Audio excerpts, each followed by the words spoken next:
वहीं दिल्ली एनसीआर समेत यूपी में जारी है शीतलहर। ठंड और कोहरे से जनजीवन प्रभावित। कड़ाके की ठंड से अभी राहत के आसार नहीं। 3 दिन बाद बारिश और आकाशीय बिजली का अलर्ट। 21 से 23 जनवरी तक बारिश की संभावना। आज 30 से ज्यादा जिलों में घने कोहरे का अलर्ट। तापमान में गिरावट से और बढ़ेगी ठिठुरन। कोहरे की वजह से दिल्ली आने वाली कई ट्रेनें लेट है। तो ठंड और कोहरे की वजह से लगातार देखा जा रहा है कि परिवहन पर प्रभाव पड़ रहा है। ऐसे में बात चाहे यहाँ पर सड़क परिवहन की बात करें या फिर यहाँ पर ट्रेन की बात करें या हवाई परिवहन की बात करें, सभी पर इसका असर है। और ठंड और कोहरे से जनजीवन प्रभावित है। कड़ाके की ठंड से अभी राहत के आसार फिलहाल नहीं दिखाई दे रहे हैं। 3 दिन बाद बारिश आकाशीय बिजली का अलर्ट जारी किया गया है। 21 से 23 जनवरी तक बारिश की संभावना है। आज 30 से ज्यादा जिलों में घने कोहरे का अलर्ट है। तापमान में गिरावट से और बढ़ेगी ठिठुरन। तो बता दें आपको कि लगातार ठंड बढ़ती जा रही है। ग्रेटर नोएडा से संवाददाता तरुण भड़ाना जुड़े हुए हैं। गोरखपुर से संवाददाता जेपी सिंह जुड़े हुए हैं। मैनपुरी से संवाददाता एके मिश्रा, इटावा से संवाददाता मधुर शर्मा हमारे साथ में जुड़े हुए मौसम पर बात करने के लिए। तरुण, आज के मौसम की बात की जाए तो कैसा मौसम देखने को मिल रहा है? ठंड कितनी है? कोहरे को लेकर क्या सिचुएशन है? मौसम सर्दी का सितम है, लगातार तेजी से एक बार फिर बढ़ता हुआ नजर आ रहा है। जो विजुअलिटी है वो भी बहुत कम नजर आ रही है। लगातार तेज हवाएं चल रही हैं, क्योंकि मौसम विभाग ने भी अलर्ट कर दिया है कि बरसात होने वाली है। क्योंकि पहले भी 3 दिन पहले भी बरसात हुई थी, जिसके बाद कहीं ना जो ठिठुरन है, जो सर्दी है, सितम है, उसका लगातार तेजी से बढ़ता हुआ नजर गया हुआ था। हालांकि अब फिलहाल लगातार जो धुंध है, घना कोहरा है, वो भी धीरे धीरे बढ़ रहा है। विजुअलिटी बहुत कम हो रही है। लगातार जो सर्दी का सितम है वो कहीं ना कहीं साफ तौर पर देखा जा सकता है। लगातार लोगों में भी आपस में भी लोग सेक्टर में, रूरल एरिया में भी लोग जागरूक होने लगे हैं, अलावा जलाने लगे हैं। प्रशासनिक अधिकारी तो इस मुहिम को चला ही रहे हैं रैन बसेरे और जो बेसहारा लोगों के लिए, लेकिन कहीं ना कहीं सेक्टर और जो ग्रामीण क्षेत्र है उसमें भी लोग जो है खुद ही रैन बसेरे छोटे छोटे गाँव में बनाने लगे हैं, सेक्टर में बनाने लगे हैं और बेसहारा लोगों तक उनकी व्यवस्था बनाने की व्यवस्था लगाने लगे। कहीं ना कहीं ठंड और जो कोहरे का व्यवस्था है पूरी तरीके से गरमा गई है। लोग परेशान हैं। जो वाहनों की लगातार रफ्तार है वो पूरी तरह रुक गई, क्योंकि दिल्ली एनसीआर में जो हाईवे सबसे ज्यादा यहाँ महत्वपूर्ण और यहाँ कॉमर्शलाइज कंपनियां जिस तरह ज्यादा हैं, तो कहीं ना कहीं विजुअलिटी कम हो या फिर कहीं ना कहीं मौसम साफ हो तो उन्हें रोजमर्रा की जिंदगी और कई माल दूसरे स्थान तक पहुंचाना होता है कमर्शियल गाड़ियों को। तो इसी को लेकर जो बात करें फ्लाइट और ट्रेन की, तो ट्रेन भी काफी कहीं ना कहीं लेटे हो रही है। 2 घंटे से 3 घंटे तक जो रेल ट्रेन है वो कहीं ना कहीं लेट हो रही है। लोगों को जो 6 बजे की ट्रेन है उन्हें स्टेशन पर रात के समय में ही पहुंचना पड़ रहा है, क्योंकि धुंध बहुत ज्यादा हो रही है। तो कहीं वो खुद लेट ना हो जाए, उसको लेकर पहले से लेट होती है ट्रेन और कुछ लोग कई घंटे पहले पहुंच जाते हैं। लगातार जो विजुअलिटी है बहुत कम देखने को मिल रही है। लोगों को कहीं ना कहीं अभी आगे भी और जो सर्दी का सितम है वो लगातार तेजी से कहीं ना कहीं इससे झेलना पड़ेगा और बारिश का जो अनुमान है 2 से 3 दिन के अंदर और बरसात होने की संभावना जताई जा रही है। ठीक है। एके मिश्रा, मैनपुरी में मौसम को अगर देखा जाए तो जाहिर तौर पर यहाँ उत्तर प्रदेश में कई जिले ऐसे हैं जहाँ पर लगातार अलर्ट है बारिश का और इसके साथ ही कोहरे का भी। बारिश को लेकर मैनपुरी में क्या आसार है?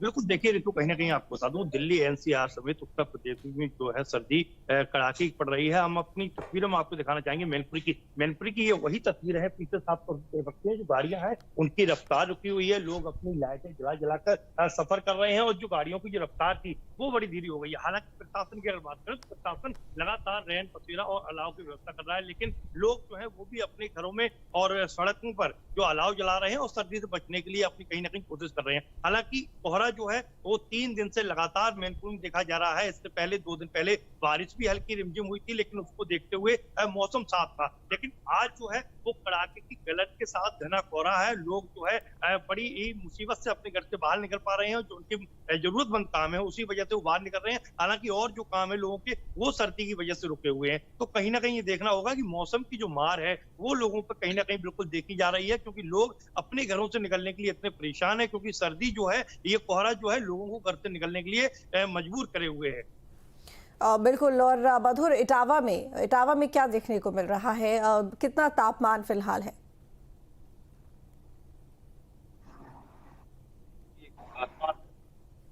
तापमान 8 डिग्री के आसपास होने के साथ साथ सर्दी तेज हवाओं के साथ भी ज्यादा है और आप कोहरे की विजुअलिटी देख सकते हैं। गाड़ियों की रफ्तार बिल्कुल यहाँ तेज है। विजुअलिटी बिल्कुल जीरो है। और कोहरा देखा जाए कल से आज कोहरा जो है ज्यादा है और सर्दी भी आज ज्यादा है।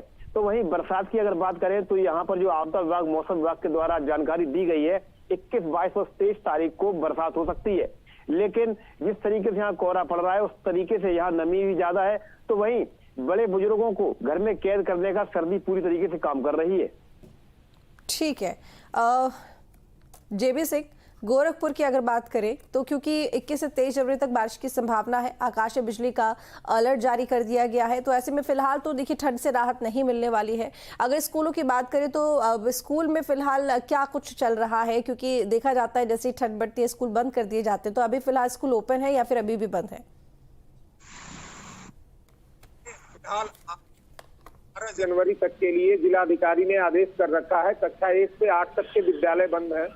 लेकिन बात की जाए बीते कल तक की, तो कल तक जो है गोरखपुर का मौसम काफी खुशनुमा रहा है और यहाँ पर जो है तेज धूप खिली रही है, दिन में गर्मी का माहौल रहा है। लेकिन जैसे ही शाम ढली और शाम के बाद कोहरे ने जो है अपना असर दिखाया है तो सड़कों की रफ्तार धीमी हो गई है। सड़कों पर जो है कोहरे की धुंध के वजह से लोगों की रफ्तार कम हो गई है और विजिबिलिटी बिल्कुल जो है विजिबिलिटी ने अपना जो है असर छोड़ना शुरू किया। तो यहाँ रफ्तार इतनी धीमी हो गई कि लोग जो है फॉग लाइट के बावजूद जो है सड़कों पर चलने में उनको दुश्वारियां झेलनी पड़ रही है।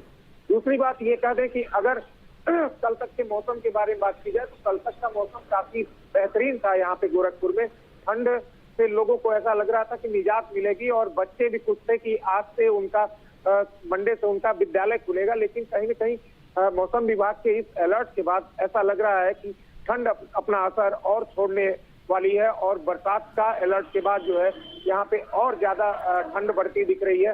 यहाँ गोरखपुर में लोग जो है ठिठुरते नजर आ रहे हैं और आज सुबह से जो हवाएं चली हैं, इन तेज हवाओं ने जो है ठंड को पूरी तरह से बढ़ा दिया है और लोग इस ठंड में ठिठुरते नजर आ रहे हैं। सड़कों पर विजिबिलिटी कम है। यहाँ गोरखपुर में लोग जो है पूरी तरह से अपने आप को ढक करके चल रहे हैं और यहाँ जो एहतियात के तौर की बात की जाए तो एहतियात के तौर पर भी सुबह और शाम के समय में लोगों को सर्द से बचने के लिए गर्म कपड़ों के पहनकर बाहर निकलने की हिदायत दी गई है। तो कुल मिलाकर के यहाँ गोरखपुर में अभी अपना ठंड जो है सितम जारी रखी है। जी ठीक है तरुण, देखिए हालांकि लगातार यहाँ पर बारिश को लेकर मौसम विभाग की तरफ से अलर्ट जारी किया जाता है। देखा भी जाता है कि इस बार जब मौसम विभाग की तरफ से भविष्यवाणी बारिश की गई है तब बारिश हुई भी है। और ऐसे में अगर धूप की बात करें तो ग्रेटर नोएडा में धूप को लेकर क्या कुछ हालात है? क्या दिन में धूप खिली हुई दिखाई देती है या मौसम घटानुमा ही रहता है? जी बिल्कुल, लगातार जिस तरह मौसम विभाग अलर्ट करता है तो कहीं ना कहीं मौसम विभाग की जो तकनीकी है वो साबित होती है। बात करें धूप निकलने की, कल भी दोपहर के बाद यानी कि 2 बजे के बाद हल्की धूप निकली थी, लेकिन परसों बिल्कुल भी यहाँ सूरज नहीं निकला ग्रेटर में। लेकिन 2 दिन पहले धूप निकली, लेकिन जब धूप निकलती है तो गर्मी का एहसास पूरा दिलाती है। हालांकि धूप ना निकलने की वजह भी कहीं ना कहीं साफ तौर पर जो घना कोहरा होता है या जो सर्दी का सितम होता है वो भी माना जा सकता है। लेकिन अब लगातार पिछले 1-2 रोज से लगातार धूप ना निकलने की वजह से कहीं ना कहीं सर्दी का सितम लोगों को झेलना पड़ रहा है। सर्दी का सितम एक बार फिर लगातार तेजी से बढ़ता हुआ नजर आ रहा है। लगातार अगर धूप निकलती भी है तो लगभग 2 बजे के बाद हल्की धूप निकलती है तो कहीं ना कहीं लोग जो बुजुर्ग जो बच्चे होते हैं वो कहीं ना कहीं धूप का भी आनंद लेते हुए नजर आते हैं। साफ तौर पर कहे अगर धूप निकलनी होती है तो वो जब सूरज पूरी तरह छिपने की तरफ होता है तो कहीं ना कहीं तब धूप निकलती है, लेकिन जब तक जो सूरज का तापमान होता है वो पूरी तरह कम हो जाता है। लेकिन कहीं ना कहीं साफ तौर पर कह सकते हैं कि कुछ घंटों के लिए धूप निकलती है, लेकिन पूरी तरीके से धूप का जो असर है वो साफ नजर नहीं आता।